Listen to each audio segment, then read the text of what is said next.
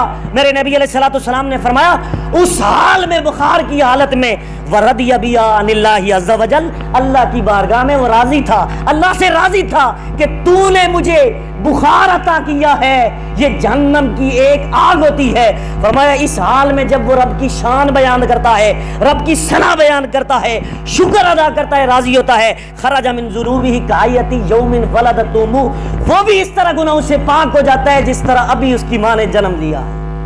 تو یہ ہے ایک عدد نئی زندگی جس کے حوالے سے اب ایک آخری حدیث بیان کر کے میں اجازت چوں, وقت آ گیا ہے. میرے نبی علیہ السلام نے فرمایا کوئی بھی میری امت میں کوئی امتی فوت ہو جائے, فوت ہونے کے بعد جو لوگ اس کا جنازہ پڑھنے کے لیے جاتے ہیں, میرے نبی نے فرمایا جامع الترمذی کی حدیث موجود ہے اور سنن ابن ماجہ کے اندر 1462 حدیث کا نمبر ہے. میرے نبی علیہ السلام نے فرمایا من غسل میتا وکفنہ وخنتہ وحملہ وصلی علیہ ولم رأى یشفی علیہ. میرے نبی علیہ السلام نے فرمایا خرج من خطیۃ کیوم ولدتہ امہ, جس شخص نے کسی میت کو غسل دیا, وہ کفن دیا, وہ خنتہ خوشبو لگائی, وہ حملہ پھر جنازہ اٹھایا, وصلی علیہ پھر جنازہ پڑھا, پڑھنے کے بعد میرے نبی علیہ السلام نے فرمایا وَلَمْ رَأَى یشفی علیہ, اس کے اندر کوئی عیب تھا اس میت کے اندر, اس کو چھپایا, چھپانے کی وجہ سے اللہ رب العزت اس جنازہ غسل کرنے سے لے کر کفن سے اٹھانے سے لے کر دفنانے تک اس نے جتنے بھی عمل کیے، ان عمل کی وجہ سے اللہ رب العزت خرج من خطیۃ کیوم ولدتہ امہ، اللہ پاک اسے بھی گناہوں سے اس طرح پاک کر دے گا جس طرح ابھی اس کی ماں نے اسے جنم دیا۔